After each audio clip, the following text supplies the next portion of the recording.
Tonight, Nigerian workers troop out across the country to celebrate International Labour Day as the Nigeria Labour Congress threatens mass industrial action over minimum wage dispute. Speakers at the 15th edition of the platform in Lagos bear their minds on the debate over devolution of power in Nigeria, call for national rebirth. People's Democratic Party asks federal government to quickly decentralize the nation's security structure as part of measures to end the country's security problem. And India reports over 400,000 new coronavirus cases in a single day, becoming the first country in the world to hit that record number. On business news tonight, Minister of Power, Mr. Salim Ahmed, assures Nigerians that there is no plan to significantly increase electricity tariffs by July. And on sports news, Japan struggles to contain a resurgent coronavirus pandemic less than 3 months to the Tokyo Olympics.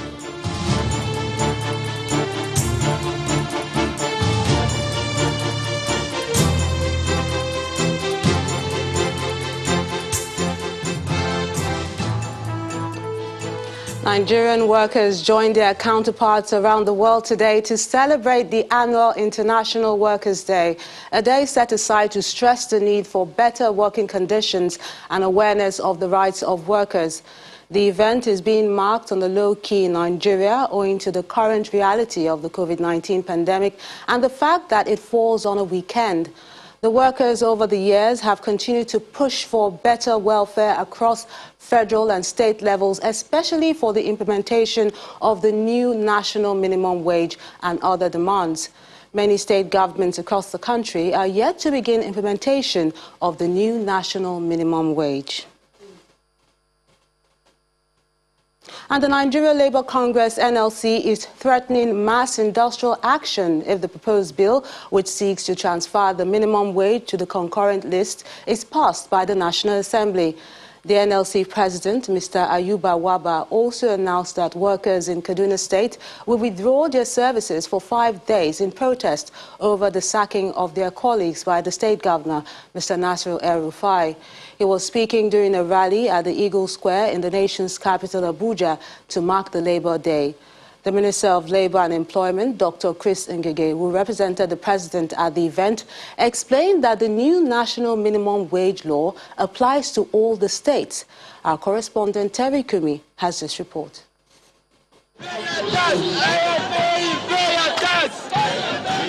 The usual fanfare which characterizes the International Workers' Day returns after it was dropped in 2020 due to the COVID-19 pandemic.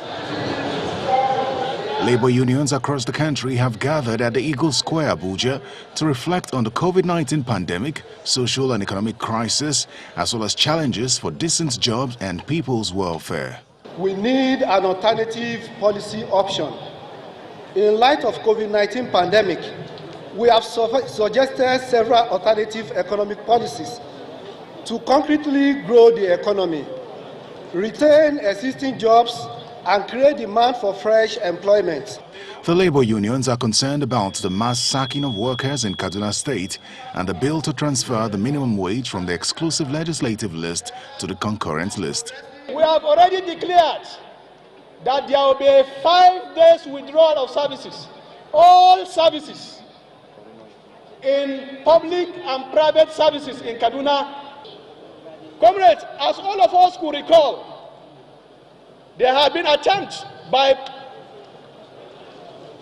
a section of the ruling class to try to kill the national minimum wage by removing it from the exclusive legislative list to the concurrent list. And let us also continue to sound a note of warning that any day that this law is considered by any of the chambers and also by any of our political elites, Nigerian workers are going to withdraw their services. The Minister of Labour, who is representing President Muhammadu Buhari, aligns with Labour on the matter and goes further to assure pensioners of their pay. So as Minister of Labour, we identify with you and we will go all the way with you to make sure that the issue of national minimum wage is still retained in the country's exclusive legislative list.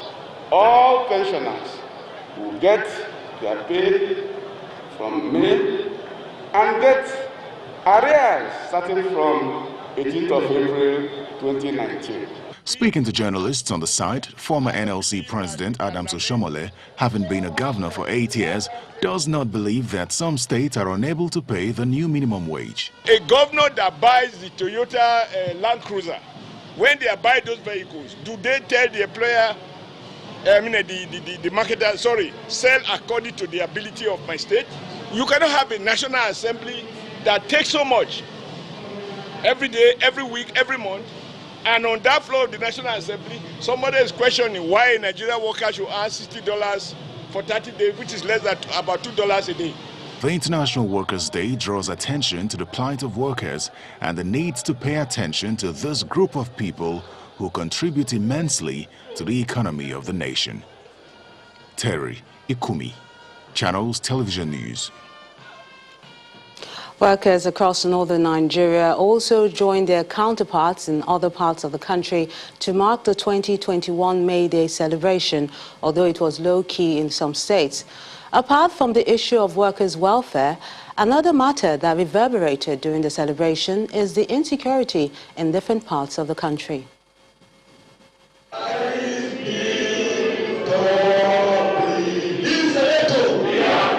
Workers in Yobe State are holding a low-key event to mark the 2021 Labour Day following the spate of attacks on communities in the state.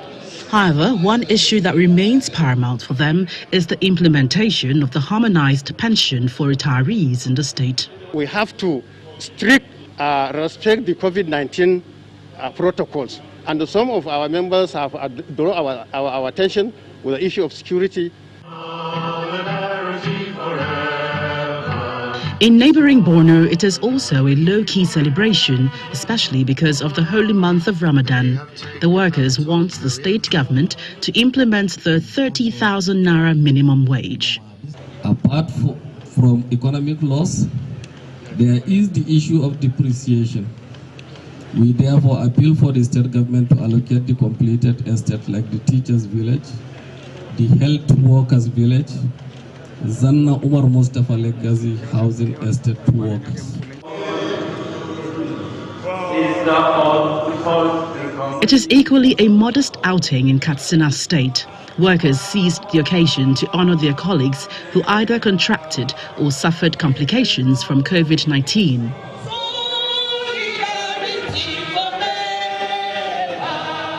For workers in Taraba State, issues of improved security remains top on the priority list. It is indeed saddening that the state of insecurity in our land, especially in Taraba State, has assumed a dangerous dimension, such that even in the state capital, you cannot sleep with your two eyes closed. In Kwara, the workers are demanding for the immediate and full implementation of the 30,000 naira minimum wage. As we are paying the minimum wage, all other policies that can enhance the money that is going to be increased or put on the salary should be put in place by both federal government and the state government. Kaduna has been in the eye of the storm of late, and it is not just about the security challenge, but also the recent disengagement of some workers from the state civil service. We knew very well that government have the powers of hiring and firing, but we equally believe there are laws in our country, and laws are meant to be followed. Some state governors were present at the celebration in Adamawa, and they promised to take action on some of the protracted labor demands in the state. Of course, in Plateau State, we know we pay our salaries as and when due. Yes, as I'm talking, federal government is paying March, isn't it? Well, Plateau State is paying April. This government has introduced promotion examinations for civil servants from grade level 8 upward, including prospective permanent secretaries. Today, it is no longer whom you know, but competence that determines which position you occupy in the civil service. We set up a committee on the issue of 30,000 naira minimum wage which was chaired by Ambassador Bashir Yuguda. The committee has a representation from a broad spectrum of stakeholders, such as the civil servant, labor union, and local government councils. We have reviewed the committee's report and plan to put its numerous recommendations, not just on a minimum wage. Hopefully, concerns raised by these workers will be addressed as promised by the state executives. This is expected to potentially translate into improved productivity for the nation in the days ahead. Workers in Lagos also took out time today and gathered at the Onikon area of the city to celebrate. The state governor, Babajide Sanwo-Olu, used the opportunity to hand over land documents for the workers' housing scheme in Idera and Badagry areas. Our correspondent, Titilayo Aberowo, has this report.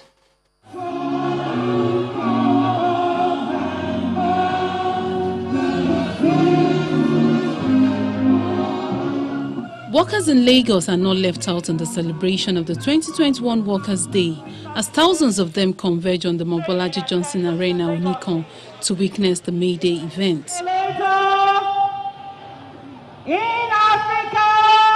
This is unlike the year 2020, when it was impossible for them to gather as a result of the COVID-19 pandemic, which caught the entire world unawares. And Governor Babajide Sanwo-Olu and his cabinet members are also here to grace the occasion. They commend the state governor for his leadership role in managing the COVID-19 pandemic and also prioritizing workers' welfare.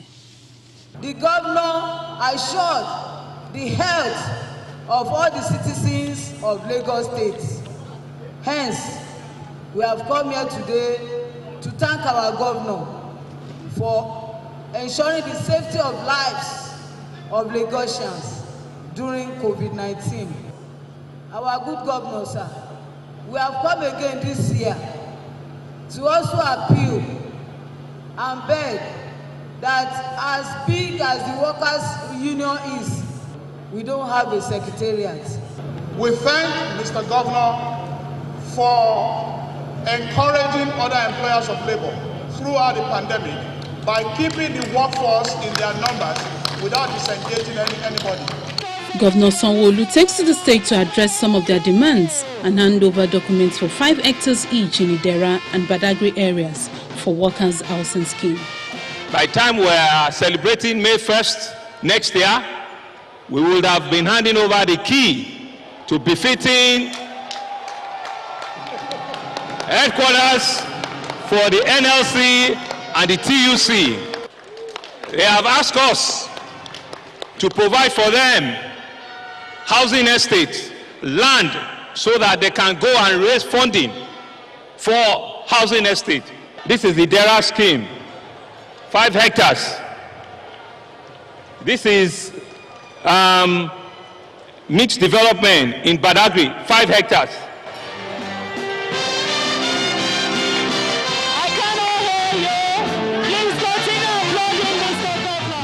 The event was rounded off with a march past by several groups.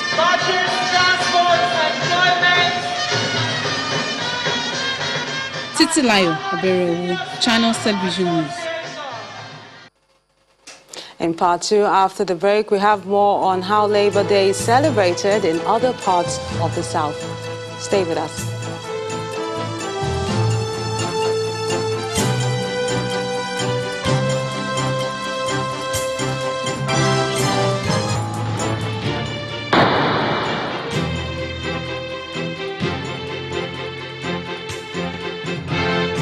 If you just joined us, you're watching the news at 10 live on Channels Television Lagos. A reminder of our top stories.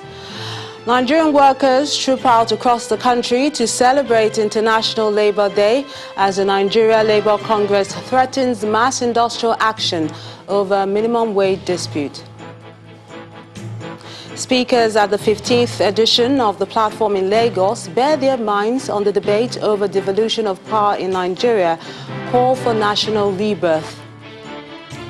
People's Democratic Party asks federal government to quickly decentralize the nation's security structure as part of measures to end the country's security problem. And India reports over 400,000 new coronavirus cases in a single day, becoming the first country in the world to hit the record number.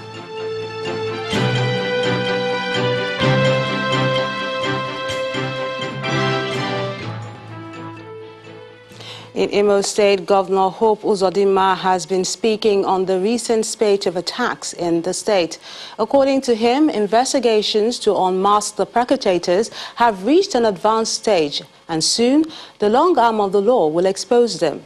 Governor Uzodinma said this in Owerri, the state capital, while delivering his May Day address to the people, vowing that the days of mindless criminality are over.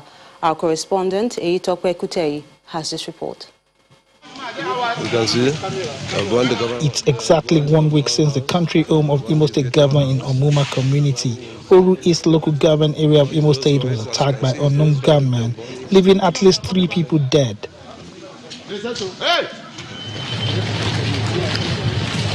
The governor, who had been in Abuja since then on official assignment, is back in Imo State, and for the first time is reacting to the security breaches in the state, especially since the attack on his home.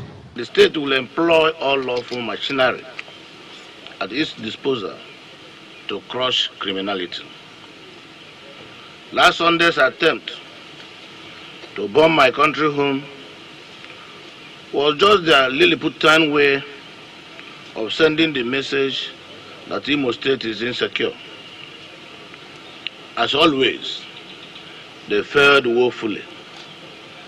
The government, in collaboration with all security agencies, is more than capable to protect the lives and property of all residents of the state.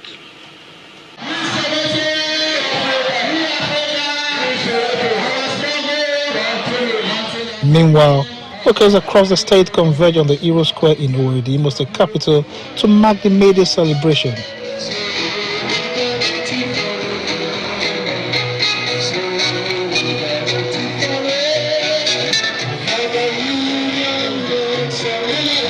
Some of the workers who spoke to newsmen want the state government to improve on their welfare and that the security challenges in the state is tackled.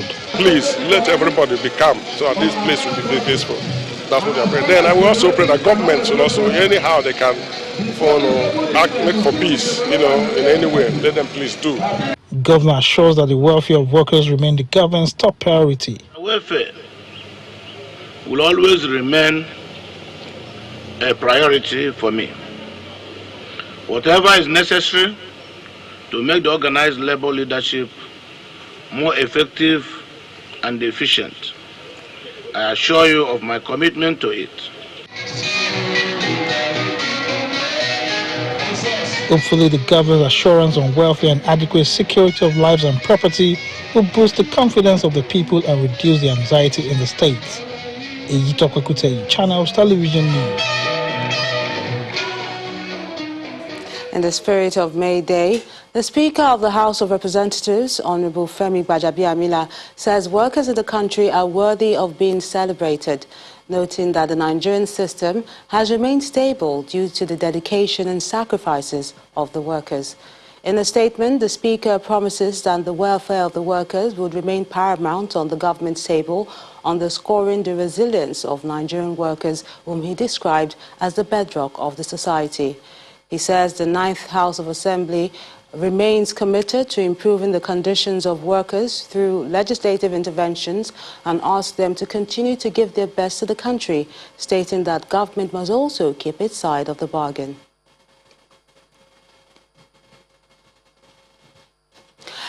Efforts towards resolving the many national questions have been on the center of discourse at the 15th edition of the platform today. The convener of the forum, senior pastor of the Covenant Nation, Poju Oyemade, is asking Nigerians to engage with the issues of governance to achieve the change that all citizens desire.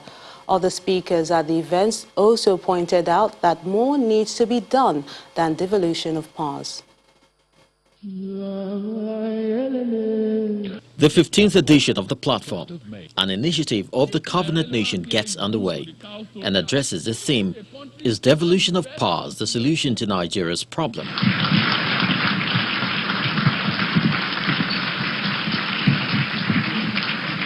The driver of the project, Pastor Pojo Yemadi, takes to the rostrum for his opening remark, emphasizing the need for Nigerians to show genuine interest in the success of the polity.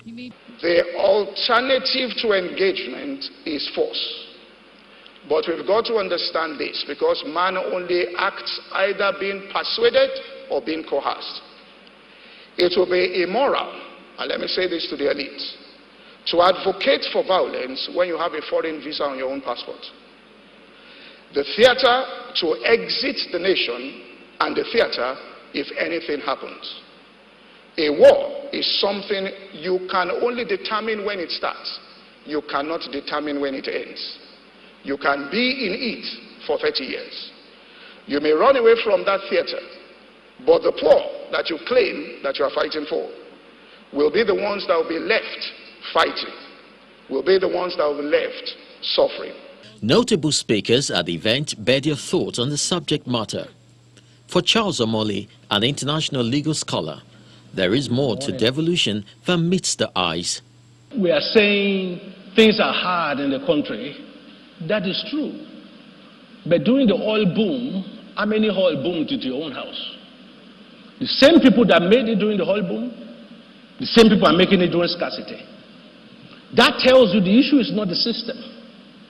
It's the nature of the people who've left to manage it. He also expresses his reservation for the civil service. Those who don't know how civil service work, we know that they can grind any system to a halt. They oppose, many of them oppose modernization. They oppose innovation. They like things being done manually. I wonder why. How many of you know that constitutionally no federal minister in this country can sign a contract to give you a job? How many of you understand that? It's the permanent secretary, it is the civil servant that do that. So how can a minister steal, for example, without what? In his submission, Senior Advocate of Nigeria, Olisa Agbakuba, urges youth and women to close ranks in order to make impact. Don't get me wrong if I say this, so please don't get me wrong. But sometimes I'm offended by when women say we are being marginalized. Then I say by who? When you are more in number. So why don't you mobilize to vote yourselves in? The same with the youths. I said to you, you are more than us. So why don't you mobilize? Because if the women and the youth can wake up, the country will change. My closing point would be, this country is far from where it should be. This country will not achieve anything, even if the National Assembly were to say, in our wisdom, we hereby devolve powers. Nothing will change. Because you are changing a system, like you said, you are changing a system with the same actors. One-time Minister of Aviation, Osita Chidoka, is not impressed by the business of governance as it is currently run.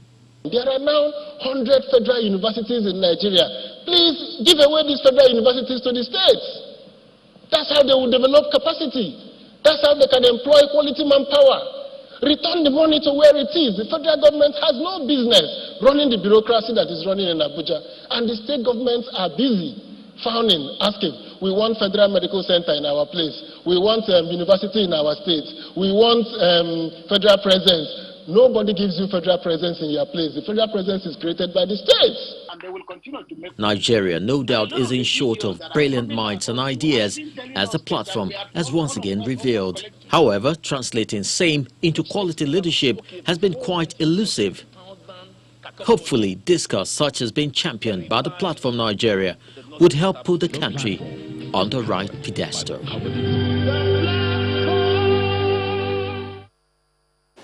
As the debate rages on whether or not more powers should be devolved to states, Governor Kayode Fayemi is warning that unless the country resolves the contradictions it's battling with currently, it risks collapse at the worst. Governor Fayemi, who was speaking at the platform in Lagos, said there is no federal system in the world that does not have a decentralized security structure. no single federation that has a unitary police system. Australia, Canada, United States, India, none of them. They all have devolved policing arrangements. Sometimes right down to the campus police, university police in some countries. But at least, generally speaking, down to the local community county police. And that's what we used to have in this country. The excuse you would get from proponents of federal unitary police structure is that, oh, those governors cannot be trusted. If you put these powers in their hands, they're going to use it to intimidate the opposition. They're going to use it to harass the opposition. Absolute balderdash. I am a governor. I have been harassed by federal police as a governor. So I'm not going to say that it's a one-size-fits-all situation in which you just devolve and everything shall follow. No. But if we do not devolve powers, responsibilities, and resources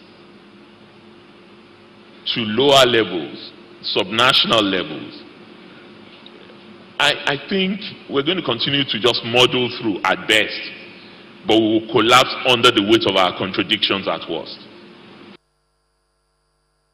Then I will be of no use. For the Catholic Archbishop of Sokoto Diocese, Bishop Matthew Kuka, politicians should be blamed for not delivering on their promises and dashing the hope of Nigerians.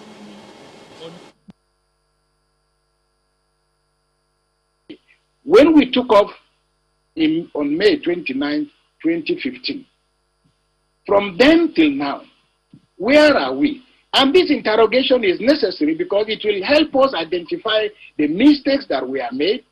Because these interrogations are necessary, they're not done in bad faith. They are important because if we do not identify the mistakes, and if we don't see the gaps between promises and action, then the trust deficit will continue. Then ordinary people will continue to be mesmerized, carried away by promises that politicians are making with no intentions of keeping. It is not the responsibility of the politician, to remind you of the promise he made. It is your responsibility and your obligation to hold that promise before him, because those also actually ought to be the issues guiding elections. So when a politician comes back to you asking you for his vote, what you should be saying is, keep your mouth shut. Can you look at this? Where all the promises you made, 1, 2, 3, 4, 5, where are we with them? Clearly, where our country is now requires sobriety.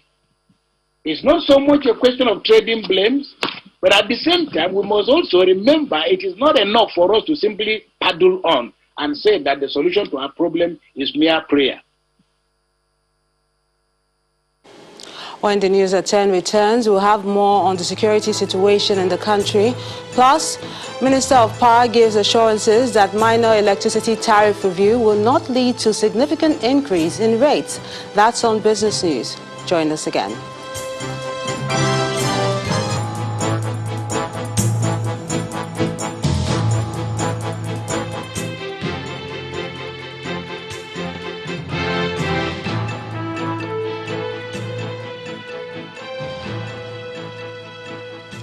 The chairman of the People's Democratic Party's Governors Forum, Mr. Aminu Tambuwal of Sokoto State, is asking the federal government to quickly decentralize the nation's security structure and strengthen consultations with former servicemen in order to find lasting solutions to the problem.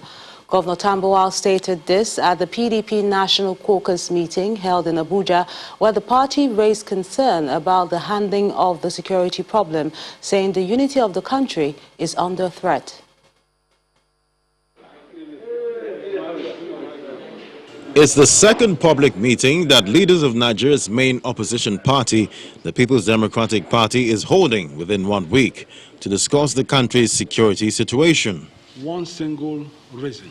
In his welcome remarks, the PDP National Chairman, Mr. Uche Secondus, highlights the reason leaders of the party are meeting again barely 24 hours after an emergency National Executive Council meeting. The party leadership felt the situation is getting out of hand and threatening not just the democracy, but the oneness and existence of our dear country. The chairman of the PDP Governors Forum, Governor Aminu Tambuwal of Sokoto State, also addresses the gathering, noting that many governors are unable to attend the meeting because of the security situation in their states. The administration has failed. He, however, speaks about the governor's position on how to tackle the country's security problem. To ensure that we achieve the decentralization of the security forces of Nigeria is key and fundamental in addressing the challenges we are facing today. When we met Mr. President recently, we told him, Mr. President, recall our ex-servicemen.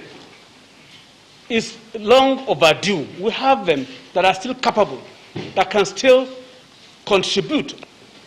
We, at our meeting in Makodi, which you attended, Mr. Chairman, have advised the federal government and the National Assembly to possibly expedite the constitutional amendment that concerns issues of security. The meeting later went to a closed-door session, after which the PDP chairman briefed journalists about the resolutions. In the view of the meeting, the president has failed the people at this time of grave national crisis. We intend to call a world press conference by next week, where we will roll out the details of what is currently happening in our country and also prefer some level of solution. Insecurity has been on the rise in Nigeria, with acts of terrorism, banditry, kidnapping and arson perpetrated almost on a daily basis, leaving many citizens from north to south in fear. The Association of Nigerian Physicians in the Americas, AMPA, is collaborating with the Child Survival Development of Nigeria for a 10-day virtual training for medical practitioners across the country. At the virtual event in Calabar, Cross River State, the former wife of the governor, that's Mrs. Onari Duke, says the essence of the collaboration is to upskill the skill of healthcare providers and other caregivers.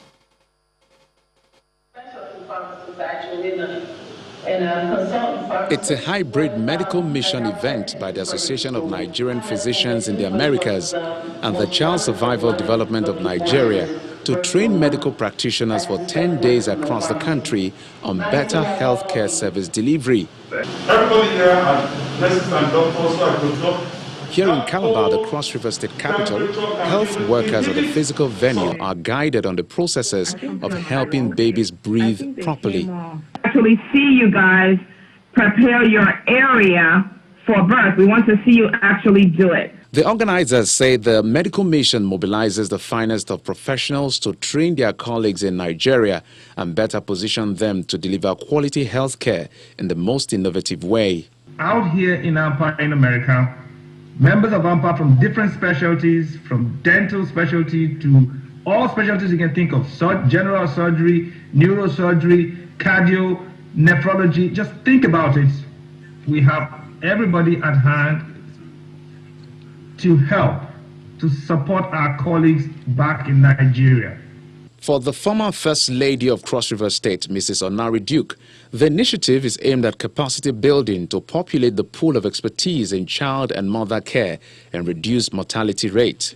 It's part of the mission, ongoing mission, to see how we scale up the number of health workers who are trained and are able to take care of newborn babies and to help them to survive. Meanwhile, the Cross River State government seems pleased with the program and promises to collaborate with the organizers to reach healthcare workers at the grassroots.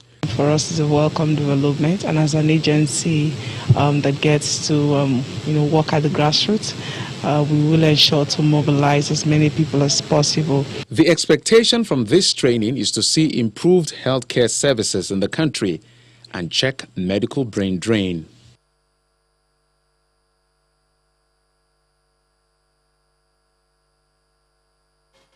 The event was organized by the wife of the former governor of Cross River State, Mrs. Onari Duke. The Lagos State government says it intends to call 2 expert witnesses who will give a global evidence on all incidents relating to the Lekki shooting of October the 20th, 2020. The submission was made today by counsel to the state government, Senior Advocate of Nigeria, Abiodun Awunikoko, before the Lagos Judicial Panel on Restitution for Victims of SARS and other related matters. The counsel made the submission after a petitioner, Mr. Lekki Philemon, closed his case, necessitating a defense from the Lagos State government, the Lekki Concession Company, LCC, and the Nigerian Army. In previous proceedings before the panel, Mr. Philemon, an amputee, had asked to be compensated with a sum of 200 million naira as damages for the inconvenience of losing his limbs at the Lekki toll gate protest. The panel later took a short break to consider its ruling, and when it returned, the chairman, Justice Doris Okorbi, held that the petition will be stepped down in the light of arguments canvassed in respect of the proceedings, and parties will be advised of the next date on the panel sitting. We have 2 expert witnesses that have been engaged to address petitions that have to do with the Lekki incident.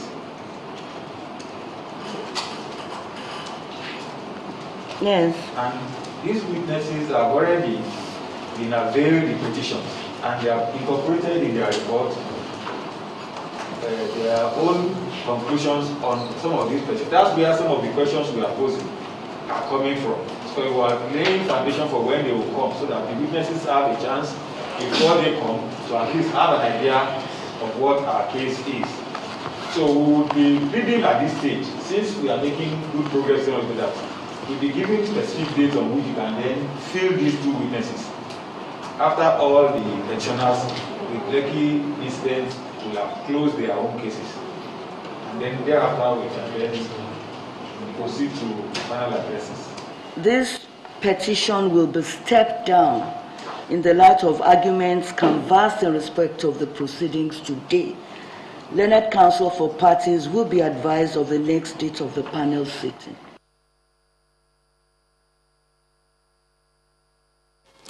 And for the latest in the world of business, let's join Teniola Shobowali.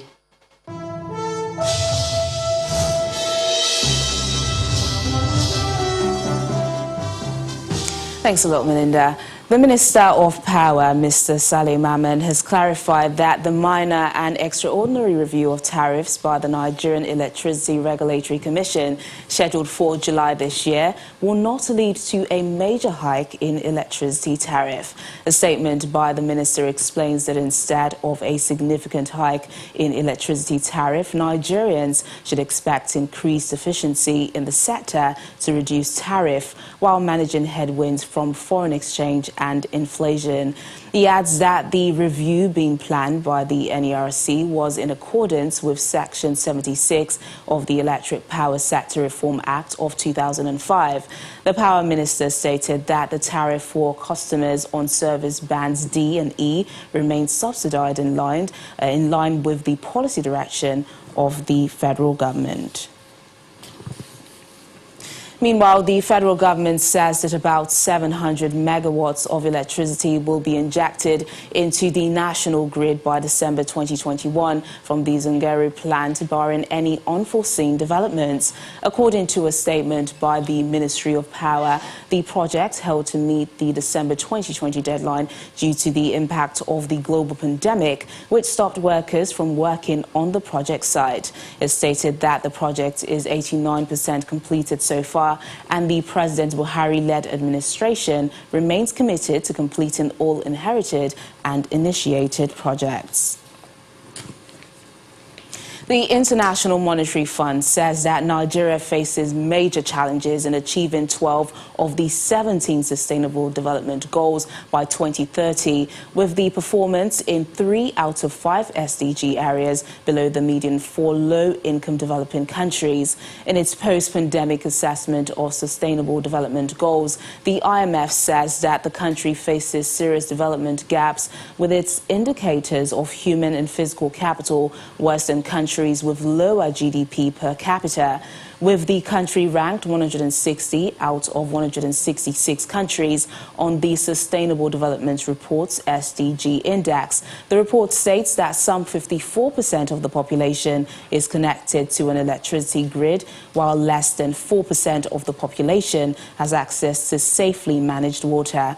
It adds that the country needs 16% of its GDP to meet the SDG by 2030.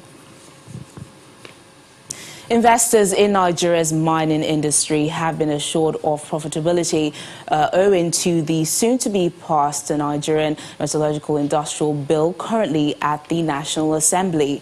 According to the Minister of State, Ministry of Mines and Steel Development, Dr. Okechukwu, the bill, which passed through the National Executive Council to the legislature, will bring huge boosts to the country's mining sector. He also stresses that the move by the federal government to establish regional projects in the 6 geopolitical zones of the country and develop mineral resources has attracted key private sector players with the hope to deliver and support other production value chains in the country's economy.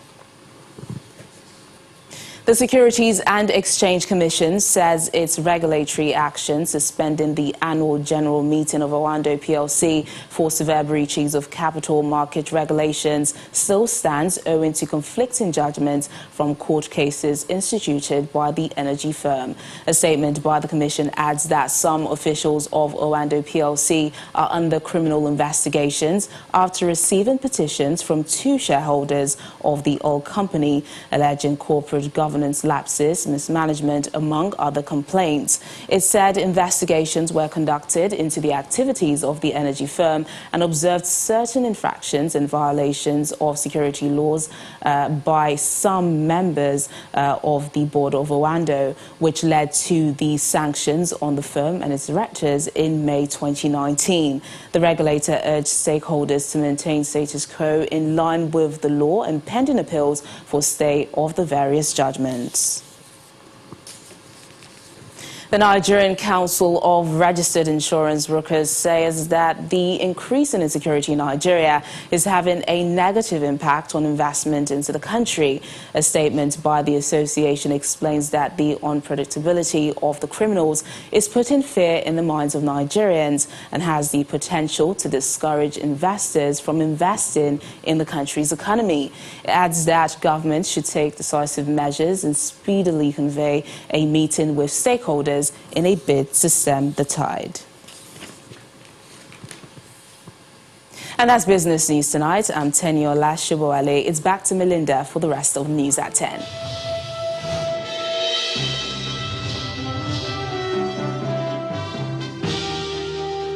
Many thanks, Teniola. And for what's happening in the world of sports, here's Kayode Okikiolu.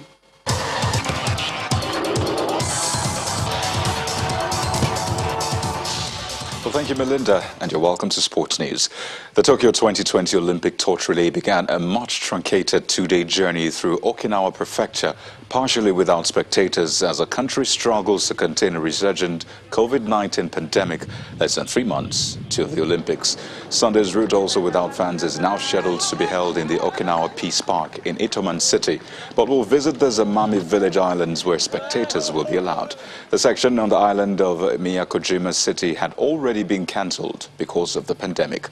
Okinawa is the 18th of the 47 prefectures to be visited by the torch relay before the commencement of the Games on July the 23rd. And on to football, Enyimba head coach Fatai Osho says his side must be ready to compete with Egyptian side Pyramids. That's when they meet at the quarter-final stage of the CAF Confederation Cup. Enyimba will travel to Cairo for the first leg on May the 16th, before the second leg in Aba on May the 23rd. And Coach Osho believes the 2-time African champions must fancy their chance of progressing to the semi-final. As at the time we qualified, we knew quite well that we can only play 3 teams between Pyramid, Hassan and Cotton Sport, and we've got Pyramid, a finalist in the last edition. I mean, They are no pushover in African football. They have what it takes to compete very well.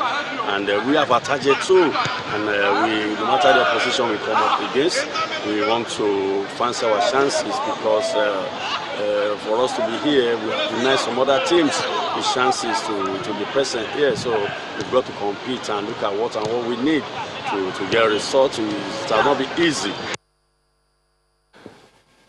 For more club football, Manchester City will be crowned champions if Liverpool beat Manchester United at Old Trafford on Sunday after a 2-0 win over Crystal Palace at Selhurst Park.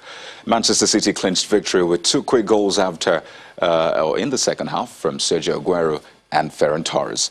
Elsewhere, Brighton moved within touching distance of Premier League safety for another season as Graham Potter's hosts opened a 10-point gap to the relegation places with a 2-0 victory over Leeds United.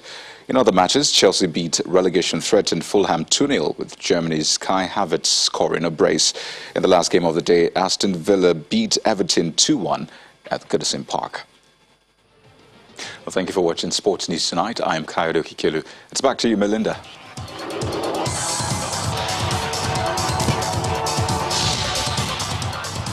Many thanks, Kayode.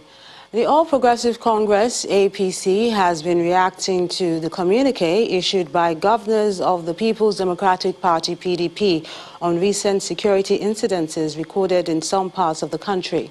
While mentioning that government shares concerns of well-meaning Nigerians, including PDP governors, it notes that the urgency and capacity of President Muhammadu Buhari's government to end the recent security incidences. It urged stakeholders and indeed all well-meaning Nigerians to avoid politicizing or being simplistic about the security situation, because at a time like this, everyone's duty as good citizens should outweigh political party colorations. In Ogun State, the police have arrested 11 persons believed to be agitators of Odua Nation during a rally in Abeokuta, the state capital. The rally was jointly held by 2 groups, and they took their procession round Abeokuta in defiance of the police order banning the demonstration.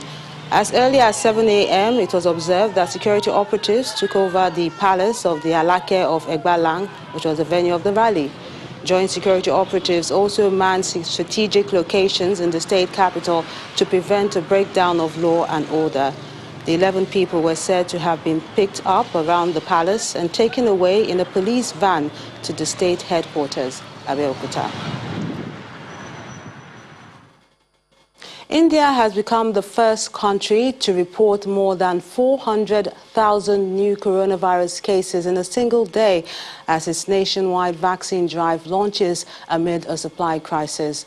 The country has set yet another daily global record with 401,993 cases, taking its tally to more than 19.1 million. Another 3,523 people died in the past 24 hours, raising the overall death casualties to 211,853. As of today, all adults in India are eligible to be vaccinated, but several states say they don't have the doses to carry out the exercise.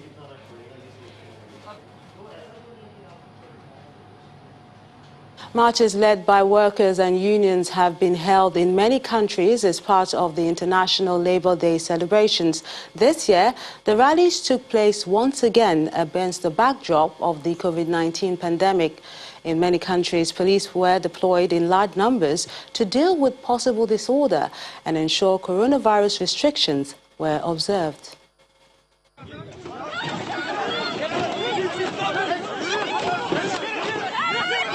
May Day protesters in Turkey's largest city, Istanbul, were caught breaching restrictions imposed to curb a third wave of coronavirus, resulting in clashes with police.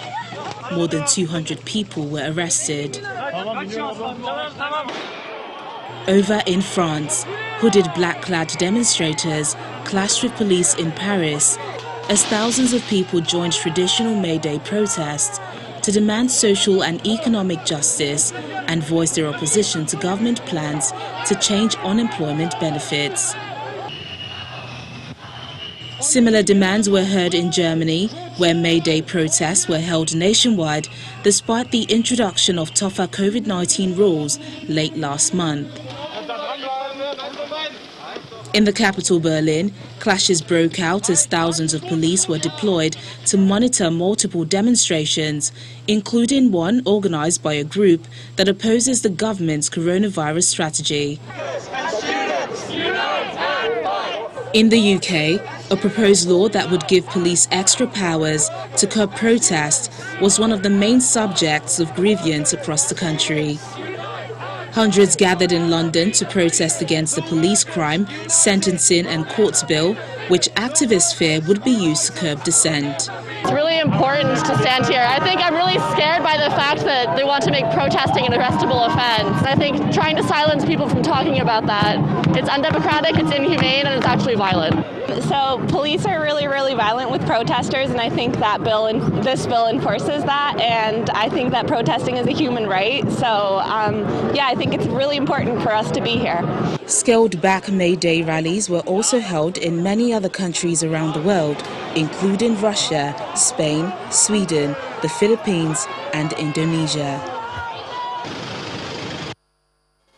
Somalia's lower house of parliament has voted unanimously to restore an agreement reached last year that will allow the country to hold indirect elections. Last month, the parliament had voted to extend President Mohamed Abdullahi's term for 2 years and for the country to hold its future polls under a one-person, one-vote system. The move, however, was rejected by the Senate, Prime Minister, opposition leaders and 4 of the country's 6 federal member states, leading to a standoff in the capital, Mogadishu. In an address to Parliament shortly before the vote, the President called on lawmakers to back the return to the agreement. He also pledged to hand over the electoral process and leadership of the country's security to Prime Minister Mohamed Husseini Roble.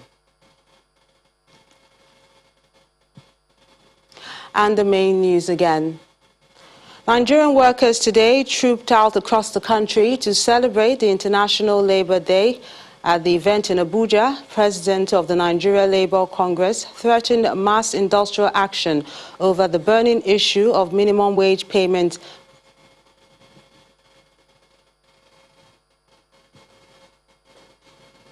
That's the news at 10 tonight. Thank you so much for watching. I'm Melinda Akinlami.